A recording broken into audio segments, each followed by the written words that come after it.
Assalamualaikum warahmatullahi wabarakatuh. Kembali lagi dengan saya Muhammad Nazmi Karim dengan NIM 22073059. Di sini saya akan melakukan praktek mengambil video sistem kemudi, ada sistem kemudi rem dan suspensi. Adapun tujuannya yaitu mengetahui nama-nama komponen serta cara kerjanya, lalu mengetahui cara membongkar dan memasangnya, dan agar mahasiswa lebih mendalam untuk mendapatkan ilmu tersebut. Lalu ada alat dan perlengkapan kerja yang dibutuhkan, di mana di sini ada set bagian steering wheel pada sistem kemudi. Selanjutnya ada kunci-kunci yang dibutuhkan, lalu ada alat pembersih atau tool, dan juga ada alat pembersih. Baiklah, di sini ada sistem kemudi manual. Di sini saya akan menganalisa kerusakan secara kasat mata terlebih dahulu. Untuk detailnya kita lihat saja nanti kerusakan pada dalam gearbox ini. Baiklah, saya menganalisa di sini kerusakan pada bisa dekat pada bagian ini, simpang 4-nya nih. Terjadi kebocoran di mana ini sudah goyang. Kita lihat sebelah dan sebelah sini juga sudah goyang. Di mana perlunya penggantian karena agar lebih efisien dan melakukan penggerakan steering wheel menuju putaran ke gearbox yang akan diteruskan ke pinion and rack-nya agar mempermudah perjalanan bagi pengendara. Tidak dalam gearbox ini kita akan melakukan proses pembongkaran, di mana kita mengundurkan ini baut mur yang ada di sini dengan menunjukkan beras, sudah kendor, buka baut.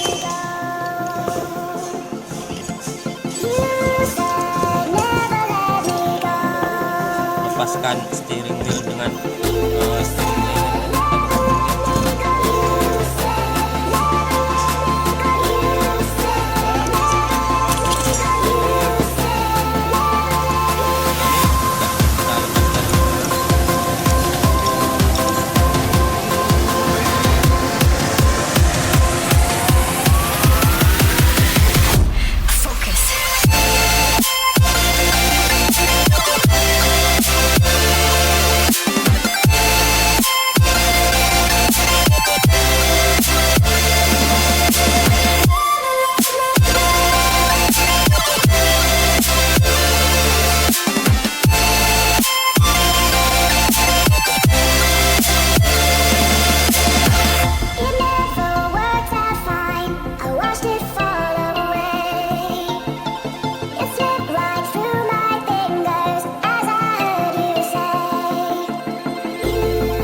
Setelah kita bongkar, ternyata bagian dalam juga ada beberapa komponen yang mengalami kerusakan yang harus diadanya pergantian atau melakukan perbaikan.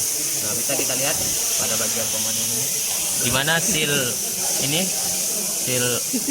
komponen ini sudah rusak, yang akan menyebabkan kebocoran pada dinding-dinding ini yang harusnya pergantian. Kemudian seal ini juga bisa dilihat sudah terjadi keretakan, di mana di sini sangat berpengaruh juga, seharusnya ada penggantian.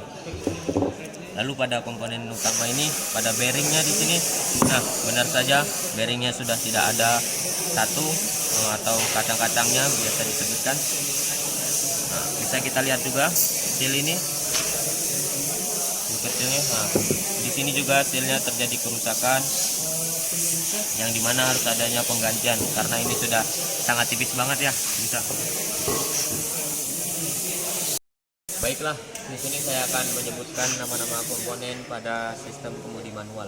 Nah, adapun sistem kemudi manual itu apa?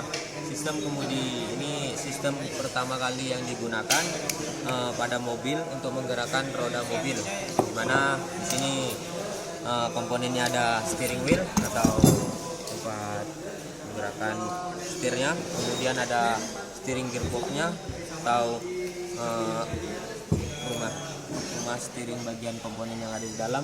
Nah, adapun steering wheel fungsinya untuk menggerakkan dari gerakan tangan menuju ke roda ban agar terjadinya perubahan dari gerakan putaran setir menjadi gerakan roda ban. Baiklah, selanjutnya ada steering gearbox, di mana di sini terdapat bagian-bagian komponen yang ada di dalam steering gearbox, di mana yang biasa dipanggil dengan rumah atau tempat pada bagian. Selanjutnya di sini yang ada pada dalam bagian gearbox tadi di sini yaitu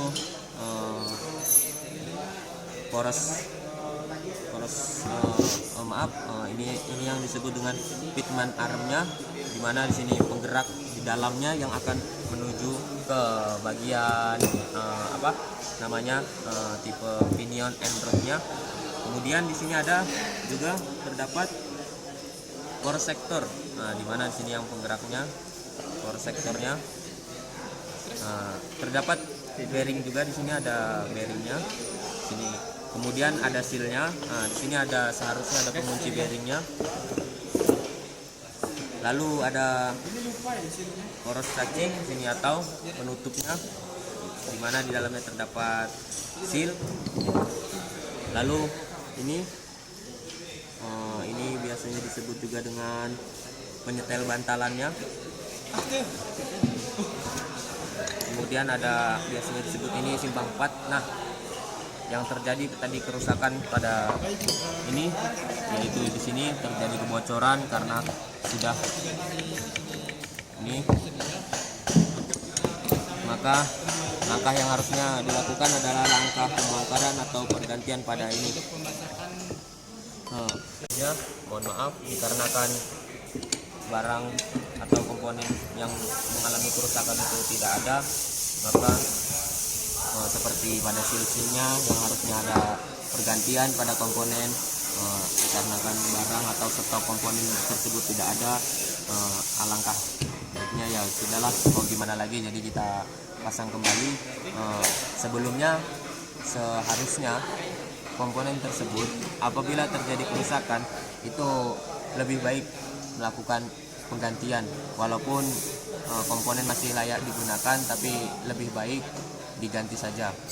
Baiklah, berikut adalah proses pemasangan kemudi manual.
daripada komponen utama, yaitu steering wheel dan gearboxnya dan ada penghubungnya. Mati nih. Baiklah, di sini saya akan menganalisa kerusakan pada rack and pinion pada sistem kemudi. Dimana sini saya akan menganalisa sedikit bahkan secara kasat mata maupun adapun secara keseluruhannya nanti kita akan melakukan pembongkaran. Bisa kameramen di sini bisa dilihat di sini pada bagian rack end-nya tuh terdapat ini sudah bocor ataupun sudah tidak layak lagi dipakai, disebabkan ini mungkin terlalu sudah lama juga mungkin pemakaiannya. Adapun pengaruhnya yaitu nanti saat melakukan pengendara, putaran steer wheel atau putaran setir dia akan lari-lari ataupun susah mencari keseimbangannya. Kemudian pada yang kedua yaitu pada ini tirutnya. Nah, dimana di sini ada ball jointnya nih.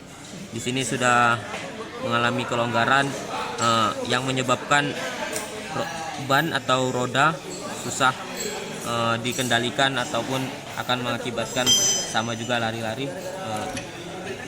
Itu tadi analisa kasat mata. Adapun untuk mengetahui penyebab kerusakan selanjutnya, kita akan melakukan pembongkaran agar lebih detail dan mendalam.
Baiklah, di sini adapun saya akan menyebutkan beberapa nama komponen pada tipe rack and pinion, di mana di sini ada rack housing ataupun rumahnya pada tempat rack and housingnya, kemudian di sini ada racknya, lalu di sini ada rack and rootnya, di sini ada tirutnya atau ball jointnya, ini pun adapun ini namanya tirutnya atau pengaman pada bagian rack and root ini agar tidak kotor. Kemudian sini ada pegas tadi, pegas penahan dari piston ini agar tidak lari racknya. Kemudian sini ada penutup. Lalu ini tadi ada tutup dari ini, yang ini disebut juga dengan pinion shaft. Nah, di mana di sini akan ditutup seperti ini. Lalu ada penguncinya dan ada sealnya. Baiklah, itu tadi beberapa nama komponen pada bagian tipe rack and pinion. Dikarenakan barang ataupun komponen yang akan diganti itu tidak ada, maka kita akan melakukan pemasangan kembali. Dikarenakan seharusnya kalau yang seperti ini lebih baik diganti, diusahakanlah untuk mengganti barangnya karena sangat berpengaruh saat melakukan pengendara agar tidak terjadinya kecelakaan. Baiklah, di sini saya akan melakukan langkah lanjutannya yaitu pemasangan. Adapun proses pemasangannya sebagai berikut.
jika itu sudah terpasang, lakukanlah penyetelan pada bagian trapnya, dikarenakan agar menyeimbang pada bagian roda itu agar seimbang, tidak terjadinya roda itu mengalami makan bagian ban dalam maupun ban luar. Atau bisa dilakukan dengannya dilakukan yaitu scoring pada bagian. Itulah tadi proses dari menganalisa kerusakan, lalu ada pembongkaran, adapun perbaikannya yang dilakukan beberapa tadi. Selanjutnya tadi juga dilakukan pemasangan, adapun kata yaitu saya mohon maaf